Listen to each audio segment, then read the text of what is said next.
Hey, everyone. What is going on? Lauren Sisler here. Welcome into our Week 7 SEC Insider brought to you by All South Appliance Group.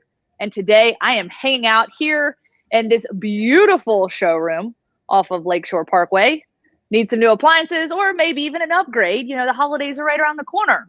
They have you covered. And so does Mike Rodak. He's got us covered for all things Alabama football because Alabama is rolling right along as we enter into Week 7. Alabama gets the shutout over Mississippi State 41-0. And oh, by the way, Mike Leach's first shutout ever. Woo! Can we give some props there to DeVonta Smith because he had himself quite a game, didn't he? Yeah, he sure did. It was, it wasn't quite what he did last year against Ole Miss. It was right up there. And, not quite, right? Not quite. You talk about a guy who, owns the only two games in Alabama history with 4 receiving touchdowns. And this was one of them, obviously, and then the Ole Miss game last year. So he's a player who I think a couple years ago, you might not have expected these sort of numbers, by the end of his career, but he just tied Amari Cooper for all-time touchdowns at Alabama with 31, and certainly seems like he's going to walk away this season with a pretty sizable lead on that record. And obviously, it helps that he came back for his senior year to kind of add to those stats. But certainly a player who I think needs to be appreciated as one of the best to ever come through Tuscaloosa, and a player who is critically important at this point for Alabama to stay healthy and to keep doing what he's doing, with Jalen Waddle down for the rest of the year. They need these sort of games out of DeVonta Smith, and they got one here. And obviously they need him to keep that up down the road. So DeVonta, obviously, you said Amari Cooper's record of receiving downs at 31. Good chance he'll break that against LSU after the bye week. They get a little downtime, which is never a bad thing. Rest out a little bit. And then, of course, the 4 touchdowns were also the second most in the game in history, next to Smith's 5 touchdowns against Ole Miss, like you said, last year. So, he's on the cusp of doing good things, breaking his own records. No big deal, right? It's also worth mentioning, Patrick threw this stat out here, too, the only player in SEC history to record multiple games with 4 reception touchdowns. And so, in the grand scheme of things, Jalen Waddle goes down against Tennessee to open the game. Unfortunately, that's 2 years in a row against Tennessee. There's been some bad mojo going on. Do you feel pretty confident that this receiving core does not miss a beat with the loss of Jalen Waddle? Of course, emotionally, it's tough. It's tough to see that happen. But it seems like they kind of have a good handle on things. And, of course, Mac Jones still kind of inching his way up, or at least really at the top of the Heisman discussion as of right now, going into this back half of the regular season. Yeah, I think it is true that this receiver group can get the job done. I think this is a group that can win a national title as it's constituted. I think it will help if John Mechie gets a little bit healthier. We saw him banged up towards the end of the first half in that Tennessee game. Wasn't on the field for that final play of the first half, and seemed like he was working through something in the second half, and then just wasn't quite himself in this past game either. So to get him back after the bye week, hopefully healthy in his case, I think that will help this group. And I think it'll help too for Slade Bolden to kind of continue to get his feet underneath him in terms of being a major part of this offense. And it's going to be a different looking offense. I don't know if they'll have games down the road that have quite as much of the the deep ball involved as this past one was, and as the games before that were, but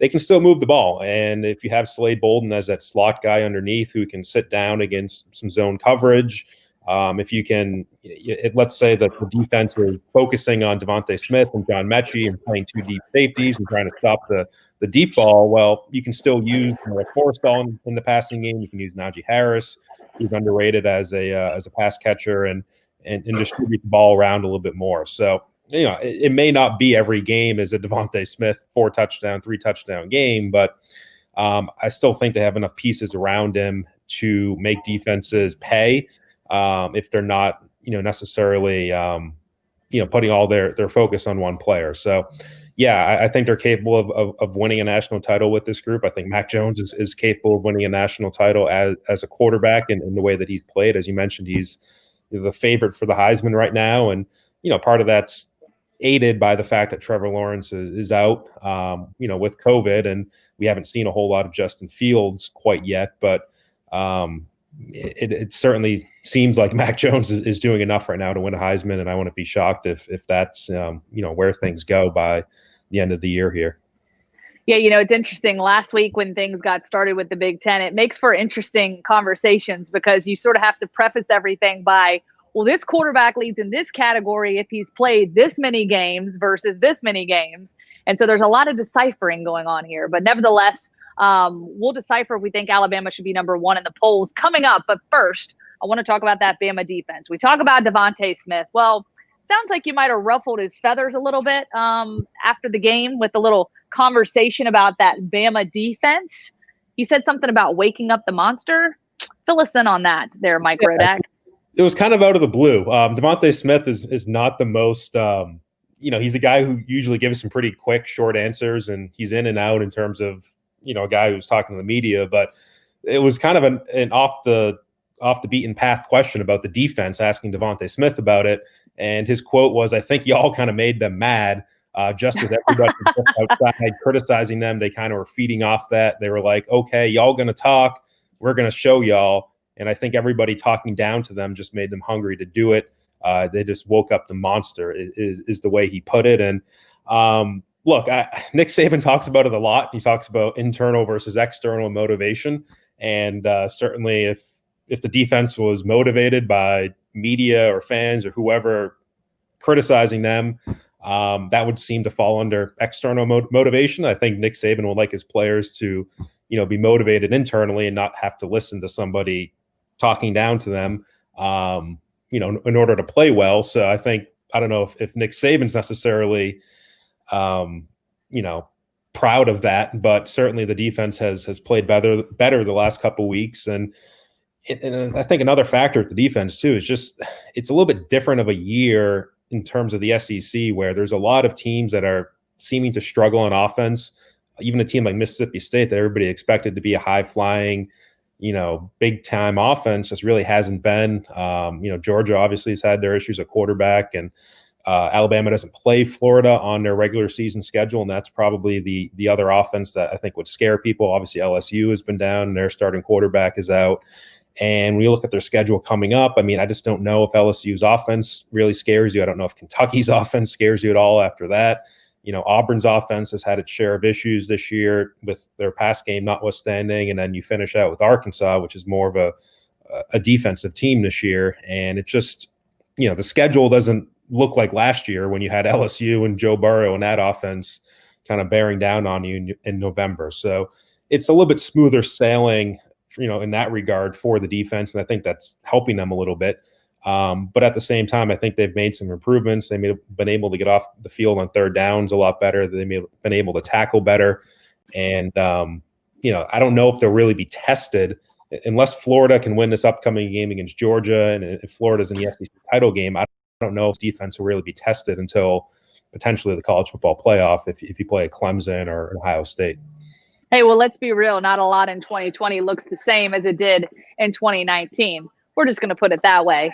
And speaking of being scary, Nick Saban likes, as you said, he's very tactical in trying to scare his players and scare people and scare the media. But, oh, by the way, the rat poison thing, that's something that comes up time and time and time again. So should Alabama be number one, or is that rat poison in your opinion? I think Saban loves this. I think he loves it. It kind of gives his players an edge, gives him something to talk about and to motivate them with. And, it certainly goes both ways. As we just discussed, the defense seemed to kind of get mad that, people were, again, talking down to them. I don't know if that's necessarily true, but I think the criticism of the defense was accurate. But I think it's also a situation where if there's too many good things being said, then that can have a negative effect on the team as well. And if Alabama was crowned number one right now, I think, Nick Saban probably wouldn't appreciate that because, there's still 4 games to play in the regular season. There's chances here for them to trip up. And, there's some big games after that as well that will come this season. So, does it really matter that they're not number one right now? No. It's close in the polls. If you look at the AP voting, the first place votes, I think there was 2 votes that separated Clemson and Alabama, a little bit wider of a margin in the coaches poll. But if Clemson loses against Notre Dame, this coming weekend, and certainly it seems like that could be the case without Trevor Lawrence, then it's going to be hard to keep Alabama out of that number one spot next week. Seems like we got a mixed bag of reviews here on our chat channel here. Several people having their take on this. Eric, let me see what his name is. I got to pull this up a little bit bigger. Eric Marrero, number 1 or number 4 actually makes no difference. It's the final natty game that counts. Eric, you got it. It's exactly right. No asterisk there, right? No asterisk beside the national champion if you're number 1. And the other thing I should mention, too, is that these 2 polls that are out right now aren't the college football playoff poll, which comes out 3 or 4 weeks from now. It got pushed back this year. But that's really the poll that has more bearing, on who's actually number 1 than, either the AP poll or the coaches poll at this point. Yep, no doubt about it. Mike Rodak, we appreciate you as always, and we appreciate our sponsor, All South Appliance, proud sponsor of SEC Insider.